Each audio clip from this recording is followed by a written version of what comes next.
Shout out to Mama Baptist. How you doing? Oh my God, that's so funny. Okay. You leave my daughter alone. You dirty old man. Those weren't her exact words. I'm just kidding. It was funny because it's kind of true. What's up, you guys? It's your girl, Jenny B. Now, today I want to switch things up a little bit and talk to you about relationships. First and foremost, I do want to say RIP to the Godfather, Kevin Samuels.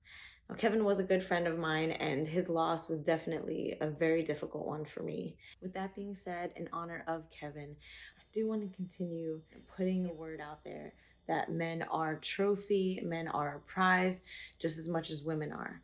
I'm not a believer that men or women should be above each other or put on a pedestal above the other, but I do think that there's a lack of respect right now for both parties, and it's something that Kevin has addressed multiple times. It's something that he kind of based his platform on, obviously, that didn't really come across to women in the right way. And I do think things could have been maybe said a little bit differently. I'm definitely a lover of both genders. I love women, I love men, but there's definitely a barrier between the two that I would like to help break. And maybe somewhere down the line, we can learn to respect each other equally and learn to properly communicate our issues. And that way both can get along a lot better than we have been. Now, I do want to take a look back at the last live discussion that me and Kevin had about women. Not gonna lie, this was a very hard edit for me, but we're gonna get through this and his words will live on. We are back. Shout out to the confident, intelligent, and assertive being out there, the CIA. One love to the feminine, beautiful, inspirational ladies in the house, the FBI. Your Godfather is here on location in LA, Beverly Hills to be exact, getting the work in the field where the work is real. And I'm sitting down with none other than the lovely Jenny Babis. Hi. You guys have seen Jenny before, 1, 2, 3 times. In particular, people have been asking me about this foolishness with Cam Newton. We're going to touch on it a little bit about other things. Oof. Ooh. I told Jenny just a little bit about what Cam Newton said. And here's a question. From what you heard, what did you think about this stuff? Oh my gosh. Anything? I personally don't think there was anything wrong with what he said. I agree with what he said. Okay, now I know a lot of women aren't going to agree with this. Obviously, there was a lot of backlash from that particular interview, and obviously we all have our own opinions. I personally don't think there was anything wrong with what he said. He probably could have maybe worded it a little differently just so that women wouldn't have felt so attacked. But I don't think a lot of women really think before they speak about their opinions on men as well. I do believe women talk more shit about men than vice versa. So shout out to Cam Newton. You know, he sat down with Brittany Renner and they did their podcast back and forth. I thought it was great. He and I have been in communications long before this thing popped behind the scenes. So when I get back to Atlanta, I think it's going to be a good time to kind of sit down and talk because I'm going to tell you, I was outraged. I'm outraged at the response I'm seeing. I find it funny that women today, when they have preferences, it's called a standard. But when men have preferences, it's called misogynistic. This stuff is being framed as his. I'm seeing men, women, white men, white women. Why are y'all all this worried about Cam Newton's misogyny and everything else? What was misogynist about saying cook and then learn how to be quiet? It's literally things a woman should be doing. Women do have very high standards for men, and they believe that they're worth much more than the way men treat them nowadays. And I absolutely agree that women are definitely very valuable. They're a prize, a trophy, but I also believe that men are a prize, men are a trophy. I think genuine good souls in general, regardless of their gender, are a prize and should be treated as such, and everyone deserves respect.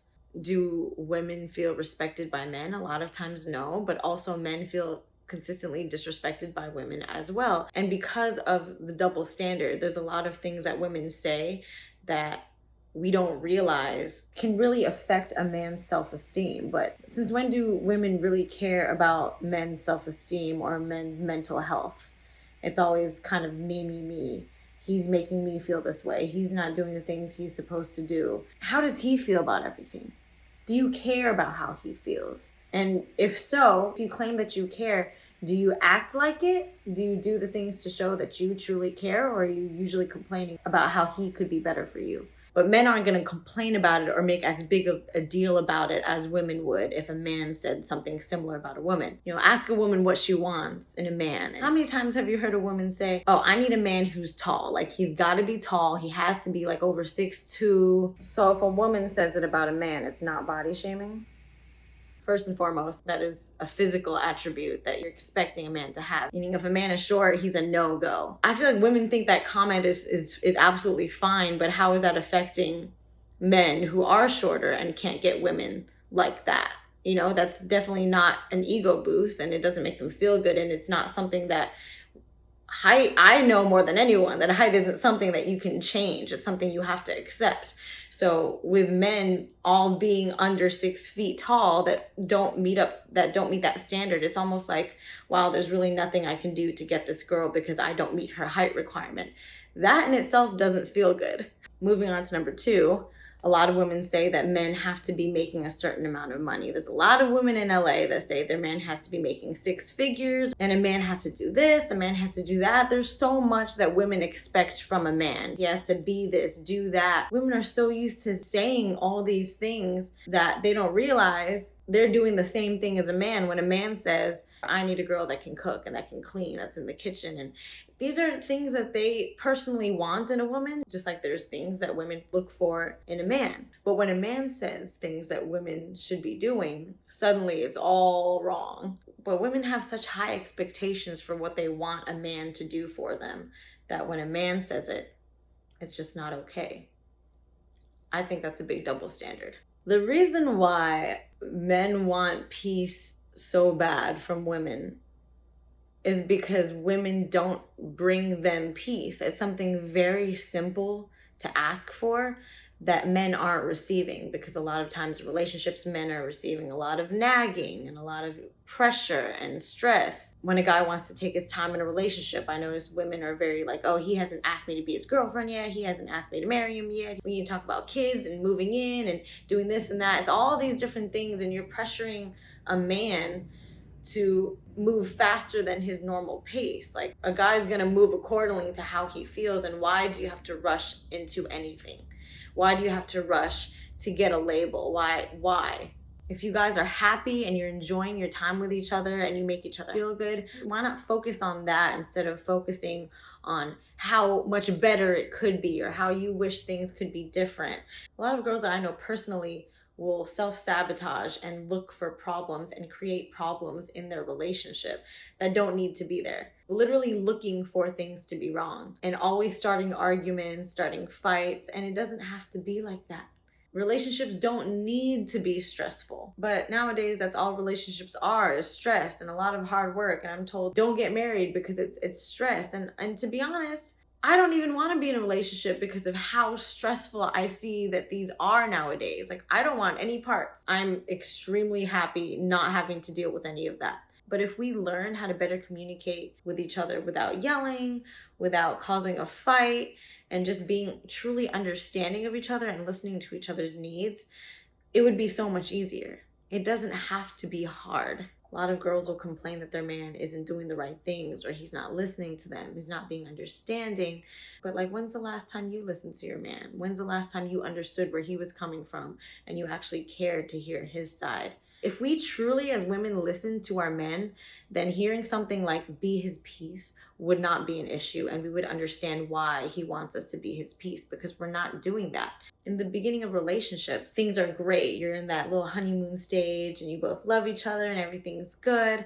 But then you notice as time goes on, there starts to become a shift and guys start to switch up or start to change. But really, the blame shouldn't be on the men. And not saying to blame women either, but it's both parties. Both parties switch up as a relationship goes on. It's not just men, but women are just acknowledging that it's just men, and men start to be attacked because women think that men are instantly the problem or the cause of the relationship going down or the hurdles, when women fail to evaluate themselves as well and think about, hey, what could I be doing differently? Maybe I changed a little bit. Maybe I've been more insecure or jealous and been more on his butt about things. Men don't want to feel pressured. If they feel pressured, they're going to back away, and you're literally pushing a man away. So of course he's going to change. I think both parties tend to switch up once that label is there. Things just start to change, and the shift isn't only on men but on women too. And that's that lack of communication. It's really easy for that to cause friction. A lot of you guys may not know that one of the reasons Jenny and I sit back and talk as often is because her persona online and the skits and everything else is one thing, but you are completely opposite in your personal views. What do you hear from women about the dating scene in LA? Oh my gosh. LA is not the place to date. I think I've told you this before. It's a place for hookups and your career. This is where people just chase dreams and don't really having a family isn't everyone's priority. I think everyone prioritizes work first, and because of that, they fail in their relationships. They don't put enough effort into it. Everyone in LA wants to be famous. They all want to be an actor, artist. A lot of people out here want to make it, whatever that means. I noticed that in LA, there's a lot of show, a lot of flash, and not a lot of real substance. It's very superficial, yeah. So, this woman right here, her name is Kyla Nicole, NFL star Travis, I don't know his last name. She rips Cam Newton. Now, this woman right here, who's dating an NFL player, had the nerve to basically throw shots at this guy. And my thing is, why is it that Kyla Nicole can, from her position of being an NFL player's girlfriend, take shots at a man who wasn't talking to her? And nobody says anything about this. This is one thing where, like, women can do damn near anything. So what she said is, this man said you need to be able to cook and know when to be quiet. That's because that's what his mama did. Like, boy, go date your mama then. The obsession with women being able to cook is truly comical. Oh, but they expect men to take them out on dates and pamper them and buy them expensive things and get them flowers and do a million things. Women today are arguing about... Crazy. When I was in college, I used to ask women, all right, who's going to cook for your kids? But this is now, it's offensive to ask women to be women. Their expectations are through the roof. I want to know why she could jump up to say anything. I mean, I'm going to chime in on Kayla Nicole and these other people, because having an opinion is one thing, but Cam Newton's in the NFL and her boyfriend is in the NFL. And I'm wondering why her boyfriend doesn't say, hey, that's my colleague. Why are you... Because if she wasn't dating him, would we care? It's comical to ask women to cook, because it's like if your palate is so superior, date a Michelin star chef, bozo. Then, see, I want you to understand, who was the first one to start calling names? It's so okay for women to bash men in so many different ways, but a man can't say something as simple as that. I think it's hilarious when women call me a pick-me type of girl because I say that men deserve respect. Okay. That's what it means to respect a man nowadays, I guess. All in all, men deserve respect. Ladies, there's good guys out here. They're not all dogs. Lower your height requirements and maybe you'll find one. Or all requirements. But no, seriously, I'm no relationship expert, clearly, but it doesn't take one to know that your partner deserves that same kind of love and respect that you want to be given. If you give out a certain energy, just expect that same energy back. Listen to your partner, and I mean really listen. Understand their wants and needs and just work together to make it happen. It's really that simple. Be their best friend. Hear them out. Like, show that you genuinely care. And then you guys could have something great. All right, nieces and nephews, kin folks and cousins, you know your godfather is about to be out. See you tomorrow. If I see you on the street, see you in the airport, remember it's fist bumps. That's cool. And the pictures and everything, elbow bump, fist bumps. I don't shake hands, no offense. But anyway, till next time, peace. We are gone.